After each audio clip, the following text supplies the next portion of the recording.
Good morning, everyone. It's an honor to be here in Dili at the 2026 International Conference on Progress in Management. My name is Dr. Nadia Mansour from the University of Salamanca Spain, and today I will present a review on augmented finance for climate action, focusing on how AI, EOT, and blockchain can fundamentally reshape sustainable finance. Let me start with the sobering facts. So, the systematic financial risk has told us that climate change is not just an environmental crisis, it's a direct threat to the stability of our global financial system. We face three specific failures. First, we cannot measure, report, and verify environmental impacts with any real confidence. Second, climate risks are non-linear and systematic. Traditional linear models miss them entirely. And third, greenwashing has eroded trust. So investors no longer know which green climates are real. This is the credibility crisis. So what do we do? Under augmented finance, this goes far beyond simple fintech automation. It's the systematic integration of three technologies. Artificial intelligence gives us cognitive augmentation, the ability to predict and analyze vast data. The Internet of Things provides physical digital integration, real time, verifiable data from sensors and satellites. And the blockchain delivers decentralized trust, immutable records that eliminate the need for intermediaries. Together, they don't just automate, they augment our financial capabilities. Let me show you how we arrived at this conclusion. So we conducted a systematic review following the PRISMA guidelines, the gold standard in evidence synthesis. We searched Scopus, Web of Science, and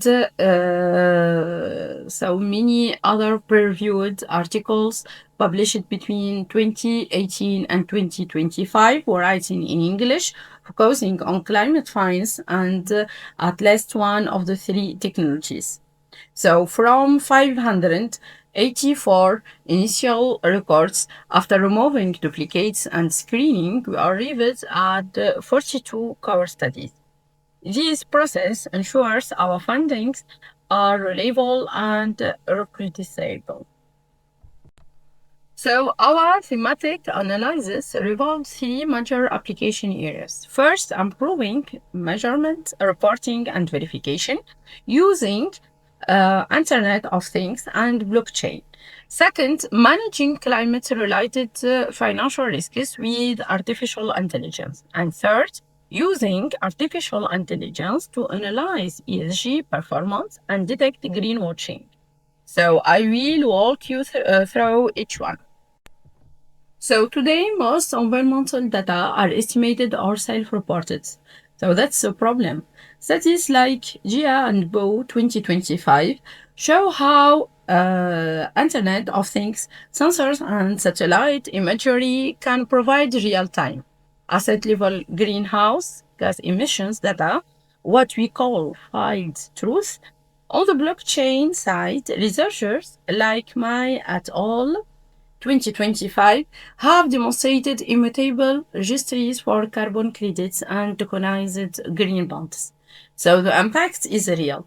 Luna and all 2024 found that combining blockchain and smart contracts reduced green project verification costs by 70%. So that's not a small improvement, it's a transformation. Second, climate risk management. Traditional risk models assume linear, normal distributions. Climate is neither.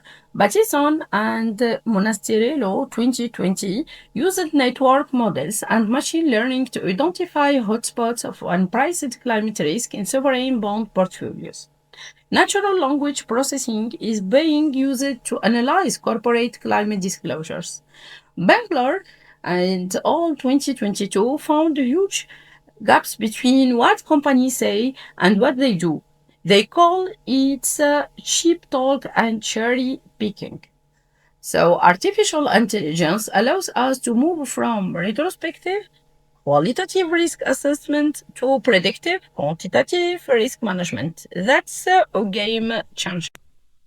Third, ESG analysis and greenwashing detection. Artificial intelligence can analyze alternative data sources, new articles, social media, not just company reports. Global and all 2019 showed that markets react more to alternative data than to official sustainability reports. So, for example, GAIME 2025 reported 94% using transformer models. This means we can finally hold corporations accountable in real time, not just once a year. Now, here is the key insight. These technologies do not work in isolation. They create a powerful synergy. For example, Internet of Things, sensor continuously measuring emissions from renewable energy plants. That data is recorded on blockchain. An artificial intelligence model then analyzes the data stream together with market and climate variables to dynamically price carbon credits. Finally, a blockchain-based smart contract automatically executes the sale. That's a closed-loop trust machine.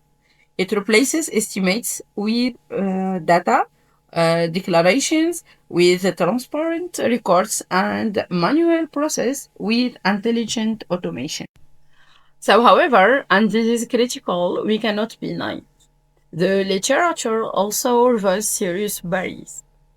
For example, black box artificial intelligence models lack explainability, which is a problem for regulators.